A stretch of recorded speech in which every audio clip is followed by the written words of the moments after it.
Band meeting with Tyler and Dave. Oh, yeah. Should have done some like hard H's in that. Dave. Multiple syllables.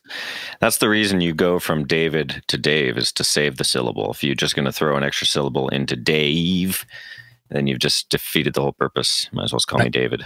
I still remember that note you left. You left a note when we went to... you were going to go up and write songs in your mom's cabin. The cabin. Hope. And you went somewhere to get groceries or something, and you left a note for us, and it said, "See you later." Yeah, David. And you signed it David. And to this day, I still like, "See you later, David." Yeah. I signed it David, but then you did like the Jerry Seinfeld belly. You made a voice out of the way I wrote it. That's right. David. See you later, David. Yeah, that's all high pitched and David. Yeah, so pretty excited, man. Our guest, good friend of ours this week. I'm pretty excited to have him on. So we're gonna go in the route of hockey, and this is cool because we have a little bit of hockey history. You and I, Tyler. Yeah, similar time to when we started playing music together. Yeah, both go hand in hand. When we first started playing music together, we both decided that we were going to join an ice hockey team at the same time as well. I mean, it was probably like a year after we started playing music. Yeah, we just went and bought full gear. Did we go to like Crazy Benny's or some used place? What was that place called? I could figure it out, but I can't. Salvation Army or something. Bought a bunch of shit gear, and then me and you went to the ice rink during public skate. We went to a public skate. With the kids that had like the bars to help, and we went out there and learned how to skate. Well, there was like a 13-year-old girl that was an employee of the rink who was like, "That's right." She helped us, and we're like, "Hi, can you teach us how to stop?" Yeah, that's right. And she helped us go backward. and then we had a game the next night. Yeah, and then we literally went and played a game the next night. And in our first season, we never won a single game. We lost every game, and usually embarrassed. We got embarrassed every game. But really, you're right. We're almost pro. Yeah. Well, I mean, we got better, and I quit, and you kept playing, and then you started joining. You had all the teams, and all your buddies joined up, and then you still played till recently. I quit because I'm like, I don't have time for this stuff. A rock band. I'm working on a demo.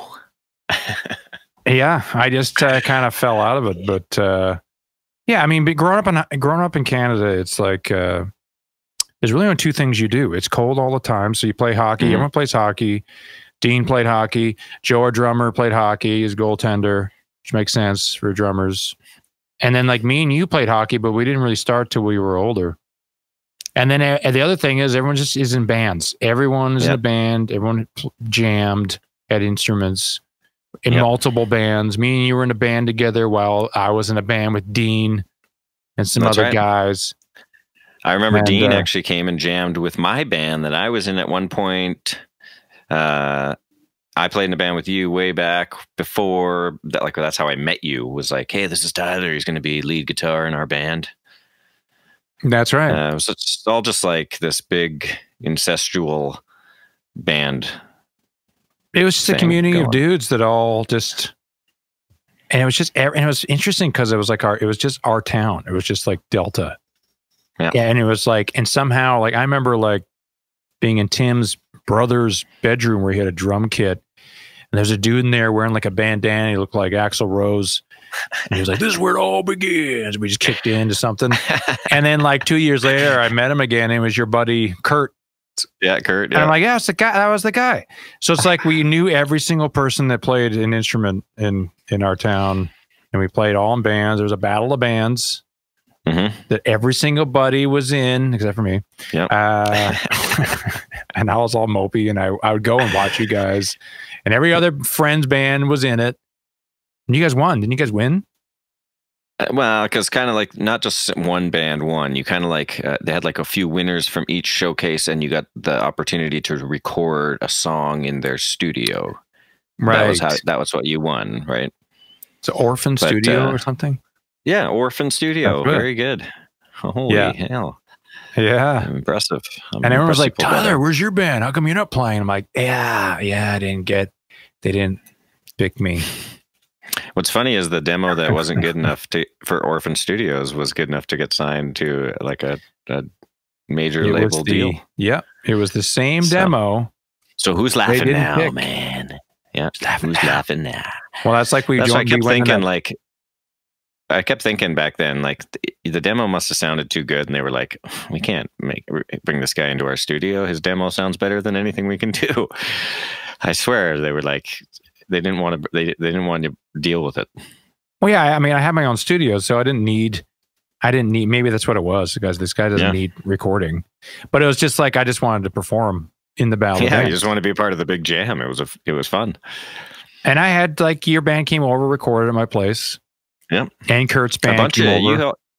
You had like was it Goat's Blood? Is that who? Goat's Blood. They came over and tracked. My dad actually came down when they were recording, and he was like, "God, I thought blood was going to start coming out of the wall." But that's how I got started. As I had a little studio, and I would track bands, and then so I just tracked my own stuff, and that's how we got started. But yeah, I don't know. It's the hockey has always been a part of our culture growing up, watching hockey on TV. And then when we became Theory of a Dead Man, like it was immediately start meeting all of these hockey players, because a lot of them are Canadian and love rock music and just so everywhere we went, there was hockey players at our show. We go to a party, there's hockey players. And then we just became friends with a lot of these hockey players over the years. And then our guest has been someone that we met quite early on, and has been a friend ever since, right? It's cool because they bring a unique perspective to for us to music and how music plays a part in some of these other occupations and careers. It's cool because for us. This guest has always been just like a total music guy. He's anytime we're hanging out with him, he's always talking music. So it'd be fun for us to chat with him. By the way, I put my AirPods in the washer. I'm literally dipshit. Did the most stereotypical thing. You're so stupid. I did the same thing. Stupid. Honestly, you did them with the ones that you got as a Christmas gift, right? Yep. 100%. I did them with the ones I bought with my own money, and now I have these ones that I got. Now you have the gift ones. So I did do it as well. I also have done that. I don't feel too bad. So now I'm using these backup ones where there's only one of them, so I look like Uhura from Star Trek, and this thing kind of just barely hangs in my ear. But it'll be fine. I think the AirPods are coming next. Don't screw this up, man. Don't blow it. Screw this up. Yeah, I'm gonna blow it. Well, let's bring them on. Let's do it. Hey, our guest today on the show is former NHL hockey player who goaltended for New York Islanders, St. Louis Blues, Minnesota Wild, Calgary Flames, New York Rangers, and Florida Panthers. Was the 1997-98 Bill Masterson Trophy winner, claimed author of the book The Best Seat in the House, and now is the co-host of the radio TV show Overdrive on TSN 1050 and an NHL analyst on TSN. Please welcome our friend Jamie McLennan. What's up, guys? How are we doing today? Woo. I thought it'd be funny if, like, every episode we said the wrong name every time. Like, it'd be funny. It's like, our friend Jamie McLennan, and you're like, yes, that's and like somebody has to correct you. Like, I'm sorry. Like, like especially tap on the shoulder. My last name is McLennan. I don't know how many times people are like McLendon, McClellan. Like they butcher it. McLean. Like it's painful. And I'll never forget like being interviewed like recently, maybe like 3 months ago. This guy like reaches out to me from like a radio station. He's like, "Hey, we're huge fans of you. Like, we love your work for TSN." And I'm like, "Hey, thanks." And I come on there. They're like, "We're joined by Jamie McLennan." And I'm like, "Oh," right away. You're just like, "Are you kidding me?" And you don't want to like correct them. Now you just like go along with it. And then when they reset, they're like, "Joined here by Jamie McLennan from TSN." Like it's painful. I don't know what to do. So yes, you should do that. Every guest, you should mess up their name on purpose to see what they do, to see how they react. This is why we know you as Noodles. Yes, you can't screw that up. Can't screw Noodles up. No. Yeah. Am I in your phone under Noodles, or am I on Jamie McLennan? Noodles. Noodles, yeah. Yeah. Where did that name come from? Didn't you just eat noodles all the time? When I played junior, so this is 30 years ago. I'm 49 years old. So I'm playing Western Hockey League junior. Like, this is before iPads, iPhones, nutrition. And we would be, I played in Spokane, and then I went to Lethbridge. And Lethbridge, you had 8-hour bus ride before the game. So you get up and you leave at 8 o'clock in the morning from Lethbridge. 4 hours later, you stop in Swift Current at this cafe. Can we swear on here or not? I always like this fucking cafe. I want to say I think it drives home if I use the F word, because it was like a greasy spoon. And so you would get literally Salisbury steak, mashed potatoes, and some form of a green. You'd eat it, and say you played in Saskatoon that night. Halfway through the second period, like, the Salisbury steak was in your throat, like, because it was like the chef's old wallet. It was just like this crappy old steak. So, Mr. Mike's. Yeah, like, just brutal. So I started to get fed up with it because I'd have heartburn during the game. Like, so I said, the hell with this. I like craft dinner. So we had one plug-in on the bus. So I would bring a crock pot, plug it in, and make craft dinner, like mac and cheese. And after a while, like, the guys weren't getting off the bus. They were like staying on. So I would make an extra. And if we played Medicine Hat, like 2 hours away, hour and a half, I'd just bring a plastic bag. Like, I would make it that day and put it in like a Ziploc bag and just eat out of it like a gremlin. Like a homeless person. Yeah, basically a homeless person. So that was how I got that nickname in junior. I was 18 years old. And then the minute you start talking to somebody, you're like, hey, I don't like that nickname. Like, people always double down on it. Right. Mm-hmm. I played with a guy named Robert Petrovicki, and we called him Helmet Balderas. He had a giant head. And he'd be like, guys, I don't like that nickname. And people are like, okay, Helmet, like, you just double down on it. You should never tell anybody that you don't like the nickname you've been given. Unless it's, It sounds like the early days of hockey are similar to the early days of music. It's like you just eat food out of a Ziploc bag. Exactly. And you guys are on the bus, just like us. We're on the bus, just grinding city to city. And then after a show or after a game, it's A&W, and then you hit you head back to or on to the next city. Like, some of them, the bus rides are insane back in the day. Like, hey, we got a 16-hour bus ride. Like, good luck with that. You Those aren't like the nice sleepers either. Those aren't the nice sleeper buses. Those are like Greyhound style, right? And if you're a rookie, you share a seat. So you're sitting beside some other jackass, and like, you're there for 16 hours. Meanwhile, the vets in the back are like laid out on the floor. They're laid out across seats. Like, that is, epitome like of hierarchy. That is. Hierarchy. That's the levels at junior hockey. Some guys hey, you know what? You made it to the big leagues. They want you in the NHL. And he's like, hell no, man. I got it made right here. I'm at the top. I'm at the top. That's true. If you are a veteran in the Western Hockey League, you kind of are the shit. But it's got its perks. I'd rather have a pro contract than be riding on planes and buses, or for sure. Yeah. Right. Definitely a lot of parallels with touring as a band and hockey. I remember even going like the Predators invited us down to watch a game. Yeah. And then after the game, we went back to say hi into the dressing room. And it's just like, what's it going to be like? It's exactly the same situation as, people coming back. Hey, come backstage after our show. And they're like, oh my God. A couple guys are playing video games. Yeah. Just in there drinking a Coke. It's just a gong show. That's the thing. And as you guys know, and I should say this on the podcast, you guys know, we're friends, but I was fans of yours before we became friends. So I was fucking mascot guy, like, hey, I love Theory. And then I think, Tyler, you and I met at Chad's house or something. Maybe that's the first time we met, was at like one of Chad's parties or something like that. That's where I met you. You were wearing like a baby blue tuxedo. Oh yeah, that was Chad's. Was that a New Year's party? I think that was during the lockout. I think it was like New Year's party. I showed up in a baby blue tuxedo because why not? Looked like Dumb and Dumber. Yeah, it was the Dumb and Dumber look. Yeah, I liked it.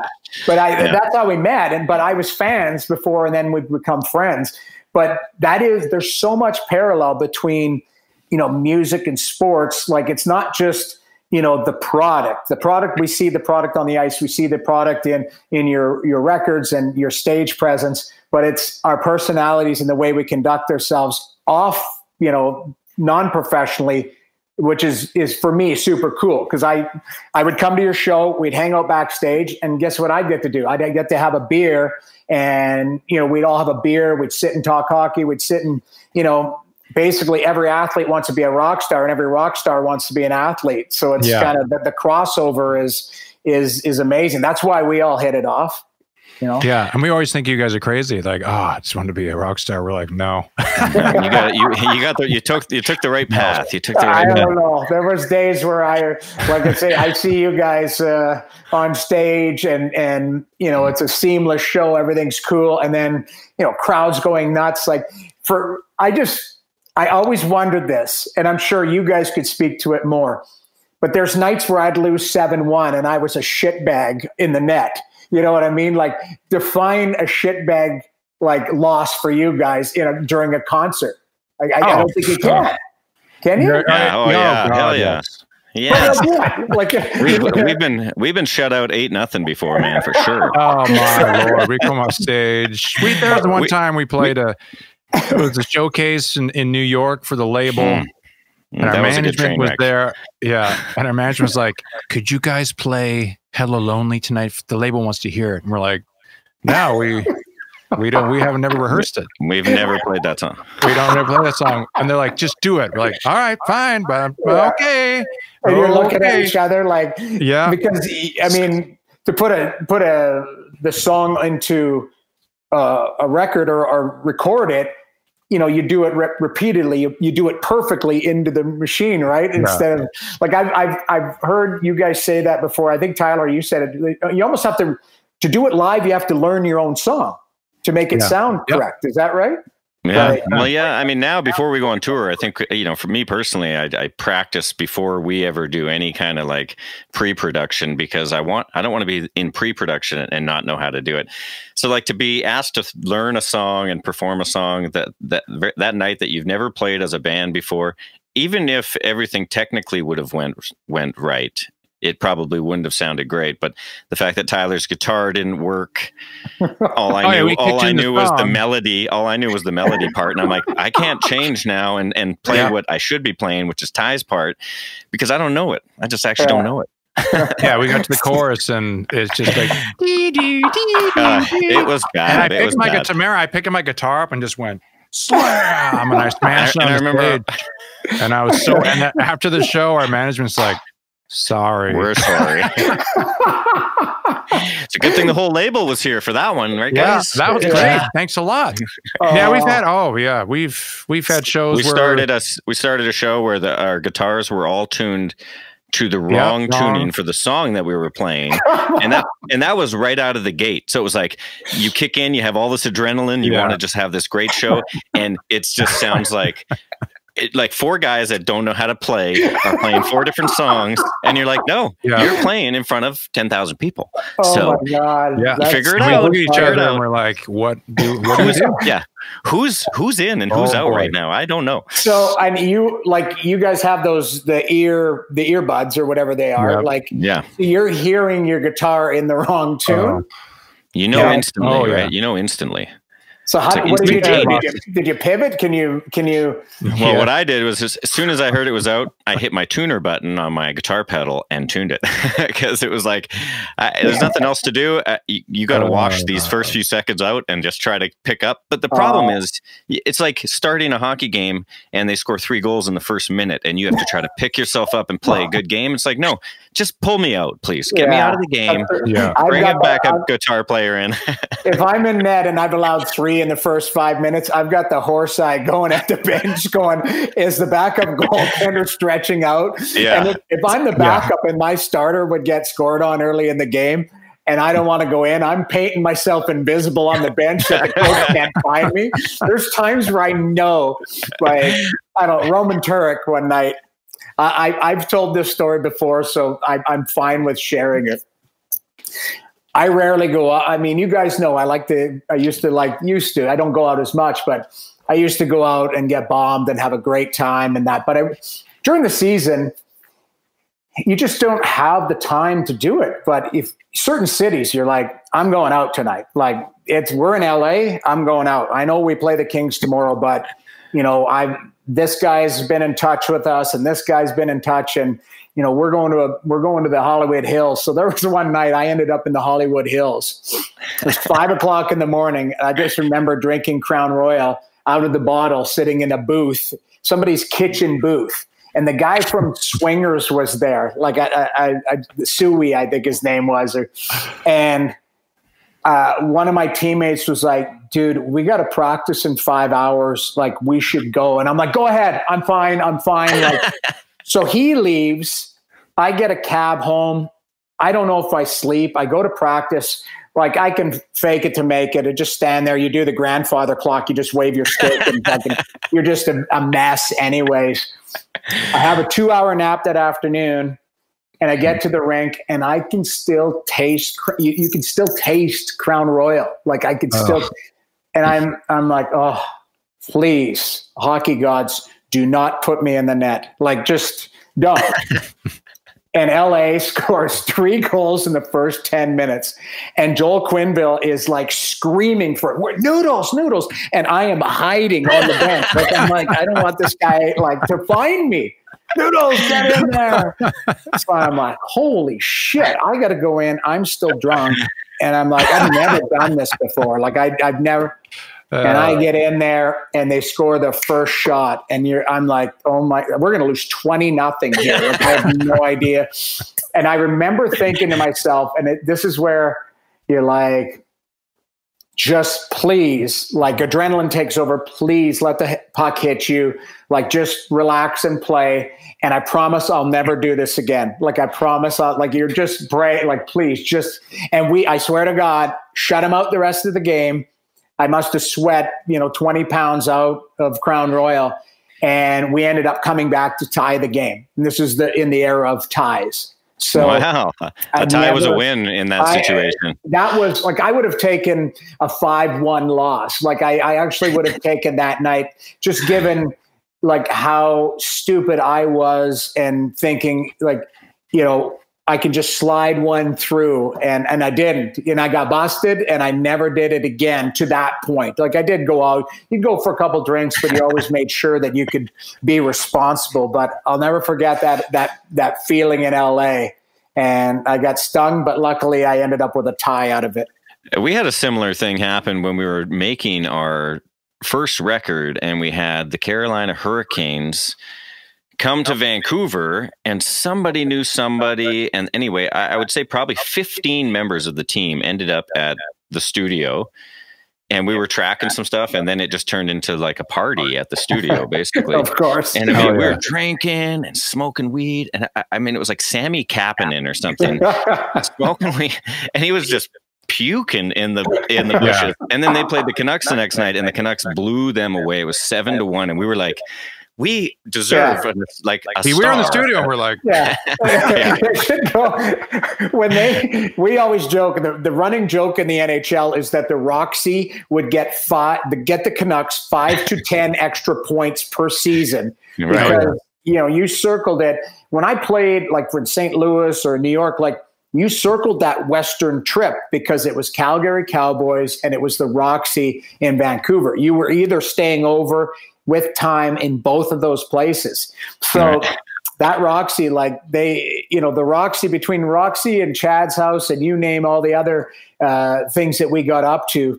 Yeah, believe me, the Canucks were very lucky to catch teams. If you played Vancouver on the front end and had to fly out, they usually got the best of teams. But if it was a back-to-back situation, or the team was staying over in Vancouver and not playing somewhere else the next day, you knew the guys were enjoying themselves. Like, it was just a well-known thing. So yes, you helped get the Canucks 2 points. Yeah, I don't know how many times I had a call one time when I was coaching, and you guys know Mark from the Roxy.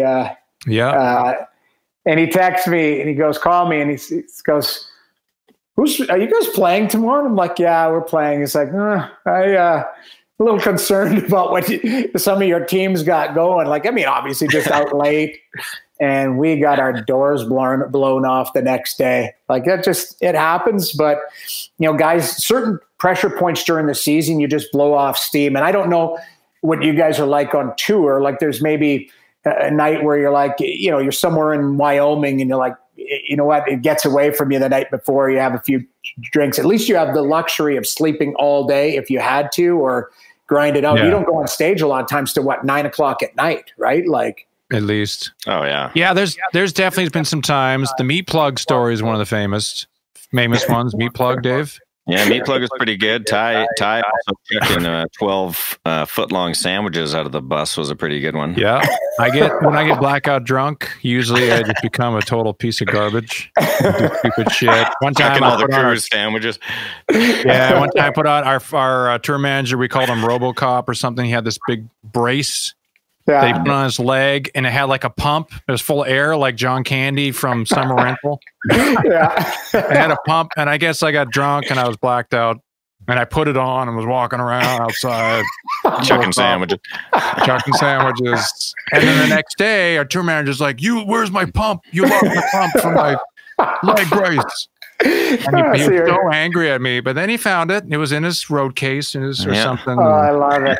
You're Joey Tribbiani. You put remember Joey Tribbiani put the girl's prosthetic leg in the fire? He burned the lady's prosthetic leg. That's right. I can see you, Ty. Ty's Frank the Tank. That's what you are. You don't drink, you don't go overboard too often, but when you do, it's look out. Yeah, we've had some good times. Me and you, we've gone to some. I don't know. We've been to some. I was with you when you retired. Yes. In LA, went to some nightclub and. Well, was that which one was that? Was that the pub crawl where I dressed up at Richard Simmons? No, it was another time where it was like we went to some nightclub with your friends. It was on La Cienega. It's one of those stupid hot spots. And then you're just drunk and you're like, I retire. Like, oh, okay. And that was it. Pretty much it. I mean, the pub was good. The problem is that's why he said, which one? Which one? Yeah, there was two pub crawls. One where I was dressed as a bumblebee, and we had an incident, didn't we, in the line? Like some guy tried to fight me. Yeah, well, we went to the wrong club. We got separated from the pub crawl. And it was a dress-up pub crawl, and we thought they were inside, and we went to the wrong club, and I was standing in line like a bumblebee. I was just standing there. We were making fun of you. Yeah, started beaking me. So then I was like, all right, well. Yeah. And you're drunk, and you're like, I'll put you in the hospital. And I'm like, oh, God. And it was just me and you. And it was like Santa Monica at some douchey nightclub. I know. That was. Well, Ty's got your back, though. Ty's got your back. Oh, yeah. Not sure. Oh, yeah. Well, that's something you realize quick. I stories in the past where I went like toe to toe with these three dudes by myself. Remember, there was like at the keg. It was a day off. I think it was in Edmonton or Calgary. It was a day off, and I probably had some drinks, and I was getting into a cab outside the keg, and the guy's like, "Where are we going?" I'm like, "I don't know. I don't know where our hotel address is. I don't even know what hotel we're staying at." So I'm like, "I don't know." So I got out of the cab, and I saw some of our crew guys smoking, and I'm like, "Where are we going? Where's our hotel?" Yeah. And these guys were just like, what an idiot. This loser. He doesn't even know where he's going. And then I just like full snapped, where you get the guy's face. The problem? One of these things, right? Like you do one of these. Yeah. And they just surrounded me. Oh, no. And I didn't, I was just in full, like, where you just start throwing punches and crying. Cry fight, yeah. You're just the cry fight, these three dudes in Calgary. And then here comes Dave out of nowhere, and he just comes. Were you there? You were in? Well, because I came out of the restaurant, and all the crew guys were all standing around, and first thing I saw was these three guys standing around Ty, and Ty's like, "You better tell your buddy keep his mouth shut," or something. Like I was like, "Man, I gotta go. Ty needs some backup." So I just went right in. I'm like, "What's going on here?" I just came right in. And then, I mean, obviously they backed off at that point. Yeah, they saw you. They knew. They saw Dave and they're like, whoa. They're like, whoa, this guy's a lethal weapon. Lethal weapon. I would never. I mean, we always tell these crazy stories of what we've done and been involved in, but like, I don't even think I would even think to do something like that nowadays. Like, and it's not even. You see nowadays, everyone's like a UFC fighter, or like you think you're a tough guy with some guy who's 5'4" and he will like rip your head off before you even, go to lift a finger. Like, grapple you down to the ground. You're like, he'll choke. He'll put you. Yeah. Or, go a step further. Like nowadays, knives, guns, depending on what state you are, like I wouldn't even think twice about it. Like tomorrow, my whole, I guess, thought process, if I go out for drinks now, is fun. And if there's a problem, the last thing I want to be involved in is a problem. Like, I'm like, I am out. Like, we went, you guys know Jamal Mayer's Jammer. Jammer. I met him in Nashville last summer. That's when life was normal. And we kind of did a little boys trip, my buddy Joey and Jammer, and we just met down there. And I just wanted to listen to music. And it was so amazing. There was no, bar fights, no nothing. The three of us just sat and talked to each other. We hadn't seen each other in a year. So you get caught up and then you just got music in the background. But it was, to me, that's what fun is nowadays. Like hey, we're going out. Oh, it's 2:00 in the morning. Who are we fighting? Like, what's going on? Like it used to be like that when I lived in Edmonton. You're at Esmeralda's on a Tuesday night. You're like, oh, 2:00 in the morning. Like, looks like our group's fighting. Better get out there and back them up. Like, what are you doing? Like, we all had friends like that. I got a scar on the side of my head from a guy hit me with a 2x4. Like, you imagine getting hit with a 2x4 on the side of the head? Nowadays, that thing would have a nail in it. It would have a nail in it, or it would be a gun, or it'd be a knife, or it wouldn't even. I can't even imagine what life would be like that. I hope that stuff never happens nowadays. Back when we were kids, it was like The Outsiders, Yeah. Let's go out. Yeah, sometimes it was bats, sometimes it was knives. Yeah, but usually you were going to survive, though. Usually, you always made it home. Someone got a bloody nose. Yeah, exactly. You woke up with like blood on your shirt, or it's ripped. You like got into an argument at 7-Eleven with somebody because you're having you remember those 7-Eleven burgers? You have them at like 3:00 in the morning. Have 6 of them. Good. Yeah. They were white. I don't know what kind of meat it was, but they were kind of white. You know what? They would be a cure for coronavirus right now. Like, you know, some form of that's a freezer burn. It gets so freezer burned, it becomes a color. Yeah. And they're just warmed up. Like they're microwaved. They're not even like cooked. They're just warmed up under those lamps. It's terrible. So Noodles, leading up to a game, who picks music? Is there music in the dressing room? Are you guys allowed to listen to music? Who gets to pick the music? I don't know. How does it work? Like, how's music involved in the process? Well, I've been retired now before everyone had their own, like their iPods and their phones now. You see guys come into games, any sport, everyone's got their own headsets on. They're listening to whatever they have. Some of them listen to apps that are calming themselves down. Like there's an app out there called Calm. I got it. But I've been retired, I think 11 years now. We always had like a playlist, and it was like multiple playlists. You had, 3 hours leading up to the game, the stereo's on, and usually like the backup goaltender handles a lot of it, but I couldn't be too biased. Like I would like, okay, here's a country mix, here's a hard rock mix, here's a classic rock mix. And it was whatever the room was in the mood for, but there was always, you developed like a last song. Okay. Like, hey, last song, stereo's going off at 5:55 for a 7:00 game. Last song is this, it's Rage Against the Machine. It's, it's some form of song that the guys love. And it, sometimes it was like a disco song, or like, it wasn't always just like, old school AC/DC or something. Like it was something that remember the song Blue? I'm blue and I will bleed, I will die. That song? Yeah. I think it's called Blue. Yeah. I don't remember what it's called. I think it's called, anyways, that song for like a whole year was like our last song before we went out, I think in St. Louis. Like, guys love the beat. They didn't even realize, I think the song is like, the lyrics aren't that good. It's like about suicide or something. Like, it's not even, you know what I mean? Like, the lyrics are, if you actually dig into the song, it's probably not the most pump up song, but they like the beat to it. So it's that part. And then what happens when you have, like, say 4 games in a week or something, it becomes stale. So you start mixing it up. Like, it's country, it's, you know, hey, what do we feel like? And you know, somebody will, hey, let me try this and plug in, and it's a new song. But for the most part, it gets to a point, guys are so regimented, like at certain times, this song for that group is playing, and that's it. Right. I know you guys, I know Bad Girlfriend. I've heard that in the dressing room.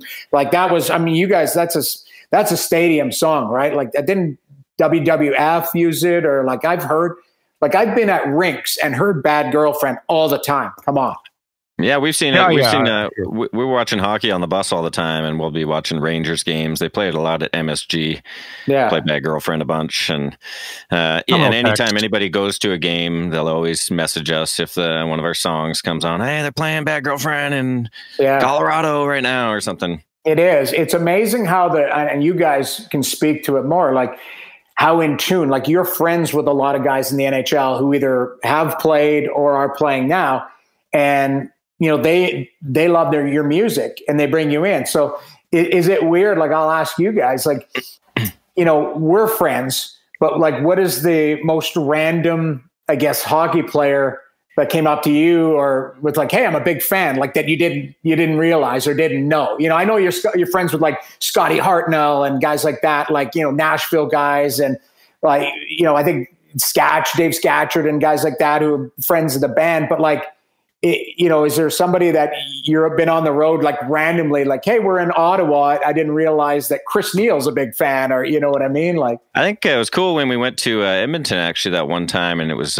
Taylor Hall, was it Eberle and R&H?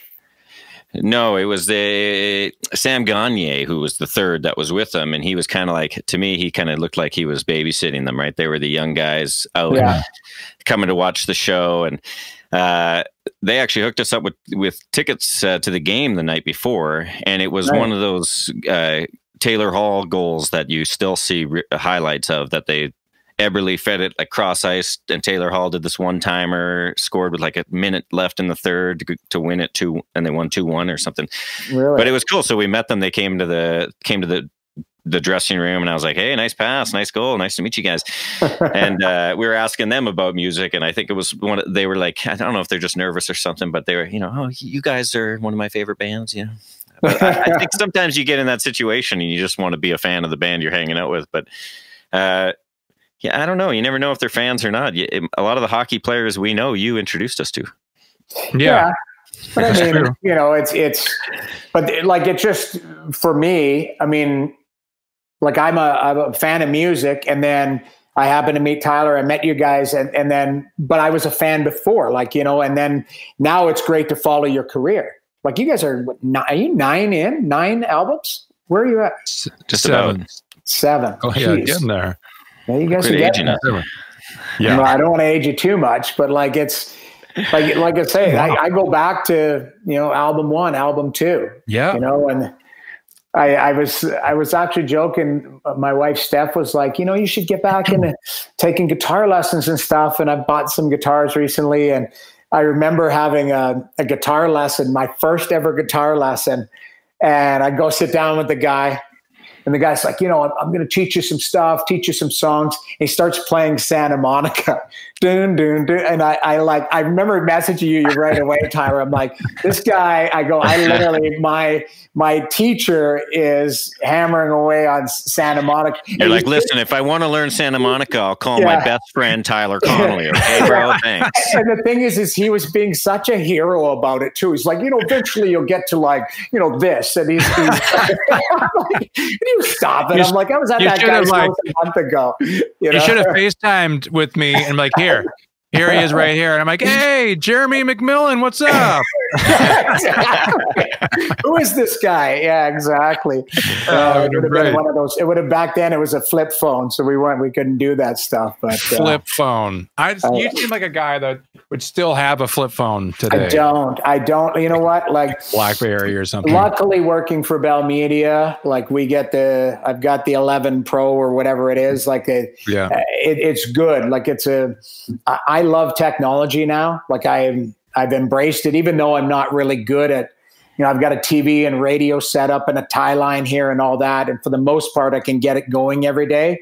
But like once in a while, I have to call IT. I'm like, I can't get this thing sorted out. And they talk me through it. But yeah, you're seeing my TV setup here. That's why I'm not that vain that I have like pictures and masks of myself all around. It's like, this is for TV. This is a picture of me and Grant Fear when I was 12 years old. Which is awesome. I won the Dairy Queen shootout. We're going to have to throw up a photo of some of the photos you've taken. Like the one I'm looking at right now, you've got a full mullet. It looks like you have a Band-Aid in your hair, maybe. Like no, along the side? Was it dyed? That was color.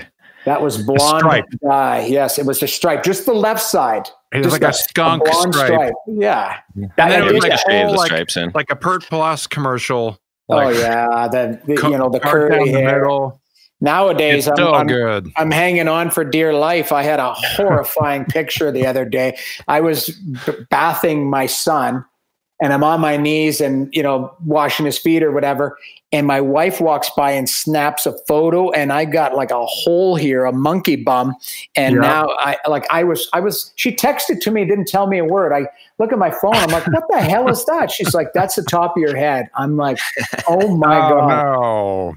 So I texted him. Crop circle? What is that? A crop circle? Exactly. So I texted to Jerome Ginla, who is Iggy, love him. Yeah. So Iggy, I'll go, what do I do with this? He's like, Rogaine. I'm telling you, Rogaine. So I'm on Amazon like next day, Rogaine. So twice a day, I'm just chipping away trying to get the Chia Pet working back. What was the spray? What was this? Remember that? Ronco GLH. Remember that? Ronco GLH. That guy, Ronco, he had the spray, but then he also had like you could dry meat. You could make beef jerky. Oh, yeah. Ronco food dehydrator. Yeah, the food dehydrator. That was it. He was famous. Just start trying on hats, buddy. Just start testing hats, man. I'm hat guy. I am hat guy. I had to comb my hair today because I'm on TV in an hour. That's why. Or else, believe me, I'd be wearing a hat. So. Oh, we thought you got all dressed up for us. I did. Okay. Why wouldn't I? I had to do my hair today. Now I have to do my hair every time we do one of these things. So here's a question. Tyler, you're in LA. Are you? Are you in LA right now? Yeah. You've been getting your hair done. Like, do you go out with the mask on? Like, what's the deal? What did you do? I cut it myself. I cut it myself. Yeah. No way. I do a fade and everything. It's actually, but I do the full fade and everything. It's really, I just have one of those. The clippers. But it's like it just does it by itself. You push a button, it's got like a digital screen and just like, so you just go to like 1.5 and then you'll like just kind of do this around the, and then my friends are like, did you do your own hair? I'm like, yeah. They're like, how? I'm like, it's not hard. That's crazy. I did my hair once and I got cocky and I put like a bullet hole in the side. So I went too short. So then I've had one haircut in the last 6 months. So I told her, I'm like, go as short as you can so that it's gotta last. It's gotta last. So that it takes. Yeah. So 3 months. I don't know. Dave's cut my hair on the road before sometimes because he cuts his own hair. So I'll be like, Dave, cut my hair. So on the day off, I'll go to his cutting my kids' hair now too. But, yeah. It's not a bad thing to trait to have. My kid looks like Neil Diamond right now. He's got this cloth, and we got a haircut booked for him right now for Tuesday. So he's a bit rattled, but we'll put a little mask on him and go in, and that's the world we live in. Like that's right. Yeah, it is weird. Like I do know a few people that have had coronavirus and stuff, and so I've been kind of we just stuck for close to home. Like we get our groceries delivered and Yeah, it's kind of the beauty of in our situation. We're not working as far as getting touring, so everything that we're doing and we're doing from home. So that's why I say I've become a stay-at-home dad. Basically, I'm getting groceries delivered, and it's fun. I'm pretty excited to chat with you guys. I'm not gonna lie. Well, yeah, it breaks up the day for sure. But what about what is the next step? I don't even know. Like, I've seen bands now that are doing like drive-in concerts. I mean, what is like? You guys did something virtual the other day. Did you probably? Not? Well, I don't know. My mom was very disappointed when she found out that we did this. We did some sort of thing, and she was like, "Yeah, I watched. It was live." I'm like, "No, Mom, it's not live." She's like, "What?" She was devastated. She couldn't believe. I was going to message you too because I betrayed me. Like I was like, betrayed me. I got to be honest. I thought it was live too. So I'm like, no. Well, I mean, probably not supposed to tell you that it wasn't. Well, your secret's safe with me. Don't worry about it. Yeah, I mean, it's easier because sometimes you do stuff live and then something happens and you're like, great. I had a thing where I was doing a live Instagram live interview with a radio station, and it was lasted long enough for my phone, I guess, has like it locks after 15 minutes. Yeah. So I was doing in the middle of an acoustic. It was live acoustic song, and then I saw my phone just go black, and then I just did the rest of the song. Can they see me? No, my phone locked and turned off, and I was like, how embarrassing. So you were playing, you just kept playing. You're like, the hell with it. I kept playing in case maybe my screen just went to sleep. What's worse is that it's still recording. You're like, what the hell, man? Oh, great. This is hokey. Hold on here. And I knew I shouldn't have done and it catches interview. You blowing it. Yeah. I never, if I do a TV hit, I put on that little moon now. You slide down that moon so that it doesn't disturb anybody because somebody's calling or whatever. Like my mom will call, like I'm on radio and TV every day from 4 p.m. to 7 p.m. Eastern. That hasn't changed for 9 years now. So that's when Mom calls? Or whatever, however long, a couple of years for sure. But like, she'll call and I'm like, what are you doing? I'm like, I'm on radio. I'm in a break. Oh my God, bye. Like she'll hang up. And I'm like, this. Like, like people forget, Yep. Especially as we get old, right? We start to forget more and more. My favorite was you're at the mall at like 6 o'clock. Somebody walks up to you, be like, you got a game tonight? No, I don't like just show up at 7 o'clock and start playing hockey. Like if it was 6 o'clock, I wouldn't be at the mall. I mean, it's different. Like, you guys you have a pre-show routine, do you not? Yeah. Yeah. Like, it's changed. It used to be very hockey, like in the sense we were talking about music in the locker room. We used to have the exact same warm up. I think it was our first record. We would put on, what was the band called, Dave? I put on a lot of Burn It Black. Oh, you know what I'm talking about? The song Burn It Black. And then there was a lot of what? Injected. We crank Injected, and then it was a lot of COC, corrosion of conformity. Yeah. Yep. It was usually a lot of high energy, getting ramped up to play a show kind of music. Right. So it's not your own music. You don't play your own music before you go out. Like, no, you listen to somebody else's music to get you juiced up. But it kind of changed. I mean, back then when we were playing like maybe 40-minute sets or 45-minute sets, you want to be amped up and you want to have 40 minutes of energy. But then when you're headlining a show and it's an hour and a half set, you don't want to just get so amped up prior to coming on stage that you hit a wall. I find it's your energy, it's a different mentality now preparing for a headlining show. I went to a sports psychologist, and this is when I was 30. So I was already like a 7 or 8 year pro. And I went to a sports psychologist, and he was saying that I overthink things. I was living the game from 10 o'clock in the morning until the game started. He's like, you've played 3 games already in your mind. He's like, you're actually expending energy that you should be saving for the game. But, you know, I would be thinking about mental preparing and what if this happens? What if this happens? And I was actually wearing my energy levels were coming down. And then I would have to ramp it up. And he was saying, like, find a way to like manage your thoughts, manage your time. And it actually, I became more efficient at it. And that, you know, like anything with experience, but yeah, I look back on it. There were times where I wouldn't sleep the night before a game because I was just living the game in my head. And then you're just exhausted by the time, like, you just want the puck to drop because you're like, okay, let's see how tonight's going to unfold. Like, as a goalie, you could never tell. I would be like lights out in warm up, stopping everything. I'm like, God, I feel so good. First two shots, one hits a defenseman's skate and goes in. The other one's a screenshot. You can't find it. It's in the net. Now all of a sudden you're chasing the game 3 minutes into the game and you're screwed. So you're like, okay, I might as well relax and just play. And then there's other ones where you literally are like, I better get my head out of my ass because the puck didn't even come near me in warm up. Like I was letting everything in, and all of a sudden the game starts and you get hit by the puck or something gets you into the game and you're like, I feel great. Like, I've got legs, I've got energy.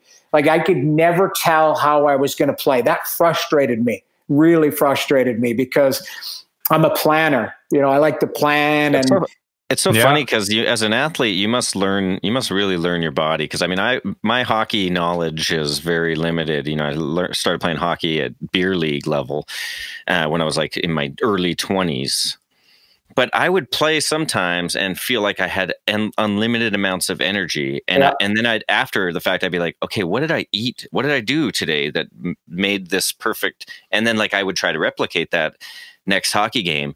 And it would be the opposite. I would just be like dragging ass the whole game. And I'm like, what is happening?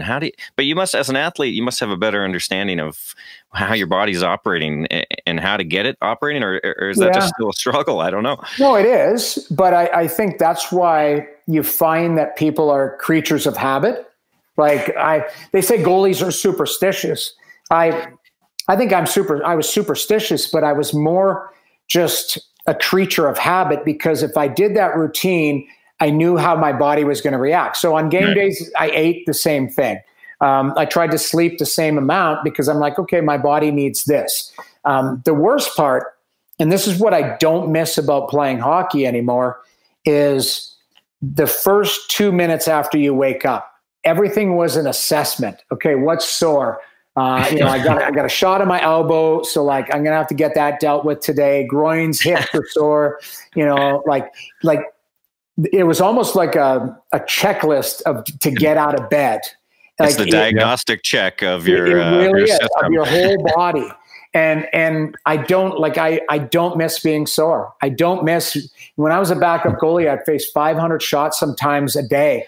So, you know, you're going to get hit in a crease of padding where it's a stinger. It's not enough to hurt you, but it's uncomfortable. And you're like, oh, and I used to joke with the guys, like, you can hit me in the head. You can do anything you want twice a month, on the 1st and the 15th, because those were paydays. You can't break my spirit on a payday. Right. But like on a Thursday, and we don't play till Saturday, and I've gone out on a Wednesday night in St. Louis with Pronger. I'm across the river at Pops, and it's light out when I get home. The last thing I want to do is get a slap shot on the edge of my elbow, you know, just enough that I've got to ice it the rest of the day, and I'm annoyed. But that was the life. You know, that's kind of what I went through. You drunk dialed Chris Pronger one time on purpose when we were hanging out in Minnesota or something. We went out and drank a bunch, and then we were like, bus calls in 5 minutes, and we were like running through those all those tunnels to kind of get your way back. And you called Chris Pronger and gave me the phone, and I was talking to Chris Pronger all drunk, and I just remember that now, and I'm like, man, how many times did he get handed the wake up? Because you were calling him and handing the phone to somebody else, and then he had to just sit there and pretend like he's interested in talking to me. Don't worry, believe me, I was just texting with him like literally an hour ago. Like, we still stay in touch quite a bit, but you know, he lives in St. Louis. Prongsy. Oh yeah, the Hook. I used to call him. His nickname's Hook, the Doctor Hook from the movie Slapshot, because he was always hooking and slashing people. So he's a funny guy. Yeah, we've still maintained a friendship. We don't see each other as much, obviously, but we talk a lot. It's like us, like we. We haven't physically seen each other in a couple of years. Yeah. Wow. We get on this call, I feel like we literally had a beer yesterday together. We went out. It was in Toronto. We went out and watched hockey in that big. It was fairly new building that has screens. Real sports bar. Yeah, Real sports. Yeah. We went there. We went and hung out. We might have went for a keg dinner or something prior. I don't really remember. We did something like that. I don't know. Yeah, you met us you brought your, I think it was a baby at the time. One of your kids. It was Dylan, my daughter. So I think, you know what? I think I brought in my wife to say hello or something, and the baby, and then they took off and we went out. I think that's what it was. So sounds familiar. It's all coming back. Yeah, it's the same with musicians. People always think, do you know so-and-so? I was like, oh, yeah. And it's the same thing. We only see musicians on tour. Right. We don't hang out at a period off the road. But then when you see each other, it's like you saw each other yesterday. And there's so much connection, everyone's the same. Yeah, the connections, and everyone's the same, unless you've drastically altered your, the way that you conduct your life, you just pick up exactly where I have friends.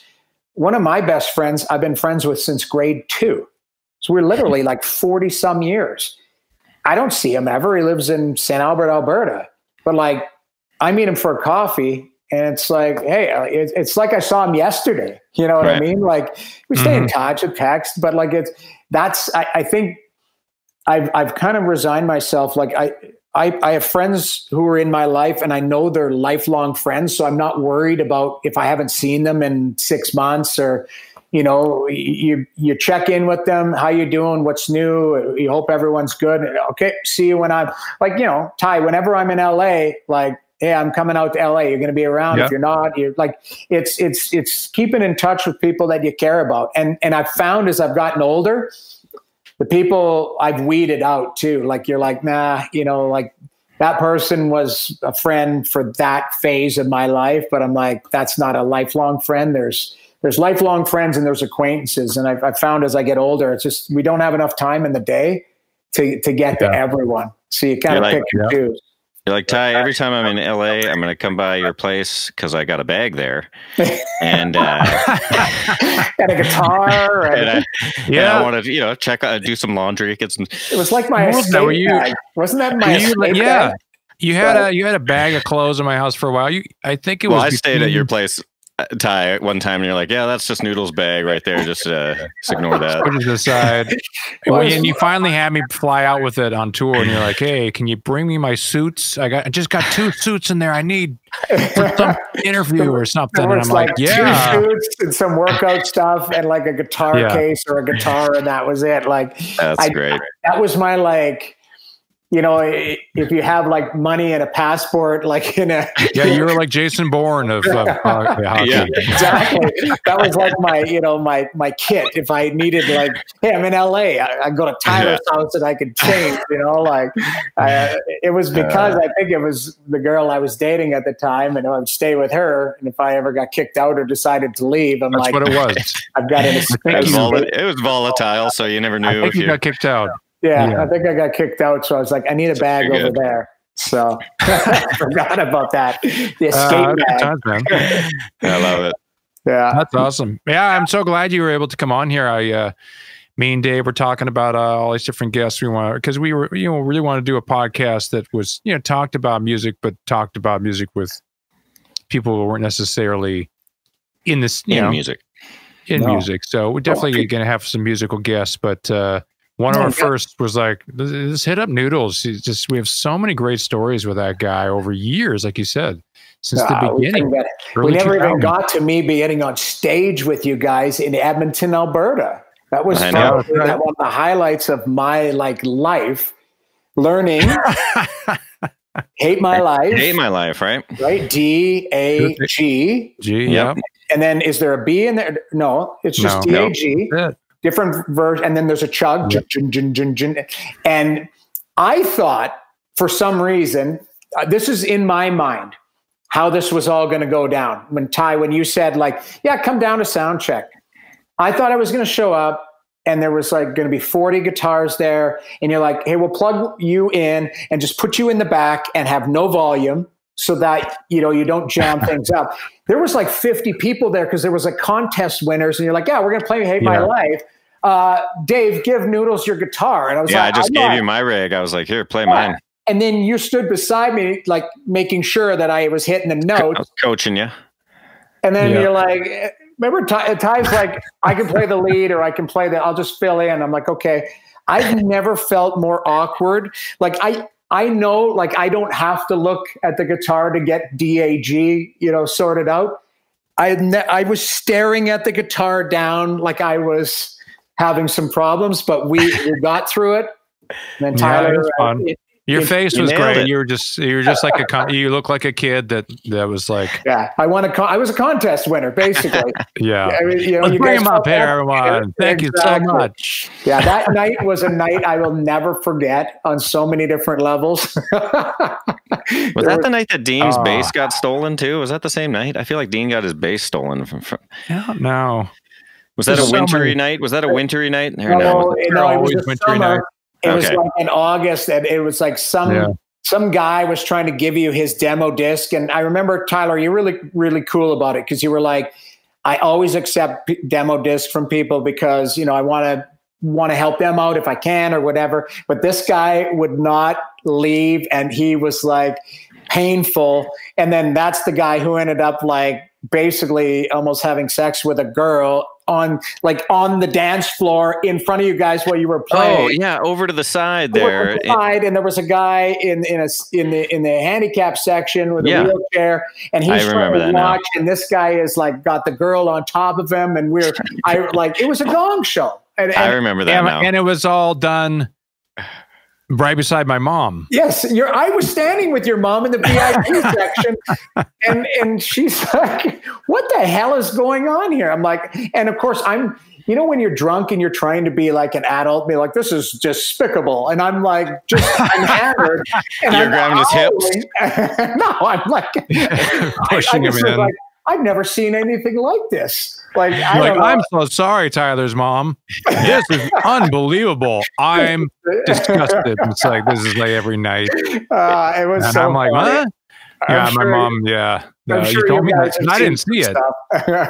No, I think I had to tell you because that guy was kicking around and wanted to get on the bus after, and I'm like, that guy can't come on the bus. Like, I'm like, he was literally just out of his mind and out of control. Like, I think I put my foot down. You were being like a nice guy and like, I'll take your demo, and I'm like, that guy's not coming anywhere near the band anymore. I've had enough. Like, I remember I had my big buddy Lummer with me, like my 6'8" fireman buddy Lummer. Love him.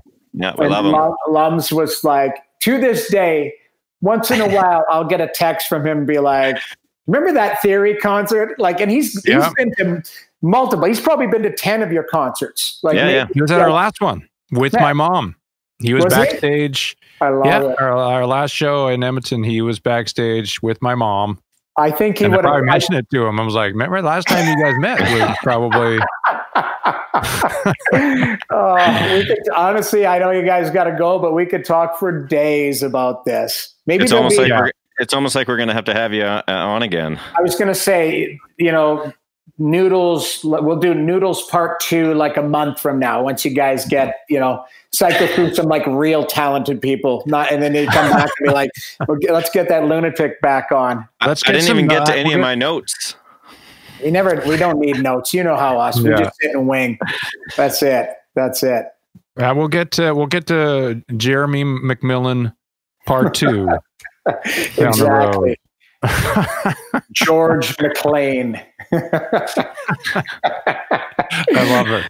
Yeah, because it happens to all of us. Dean Back gets it the most, which his name is Dean Back, B-A-C-K, our bass player. The easiest name. But what do they call him? Beck and Black all the time, nonstop. And it's just like, you got to be kidding me. That would be the worst. Like, Yeah. Like any Dave, I newspaper or think, magazine. to me, Dave, your name would get butchered more. Never. Really? Never. Nobody ever butchers my name. Brenner is so simple. It's like, it's 3 letters or 4 letters. B-R-E. Yeah. Connolly, yeah, you can't screw those up. But people won't screw them up. 7. It's almost like it's too simple. People are like, it can't just be back. It has to be something else. It has to be Bleck. Dean, we're here with Tyler Connolly and Dean Bleck. And he's like, yep. Blah. How do you say that? Blah. You would be so rattled too. I love that. Yeah, because it just makes sense. All right. Well, you can have Jamie McLennan on next time. I'll be great. Anytime. You guys know it. I love you guys. Good to see you, man. Thank you so much. Yeah, we appreciate it. Okay, guys. Be well. Let's talk soon. And look forward to the next one. Yeah, man. All right. We'll talk to you soon. You bet. Peace. Bye. Bye-bye. It's always fun talking to Noodles. Yeah, he's a great. He's a great guest. He's just. I feel like he has stories that, like endless amount of stories. We could talk for days with him. And there's, and this is a lot of the stories. Some stories are edited for content. There's definitely some stories that we would never tell, but it's great. It's just he's got some good stories. Actually, in his book. Each chapter is almost like a little debaucherous story. This is definitely worth. It's definitely worth reading. Check it out. It's his book. It's called "The Best Seat in the House."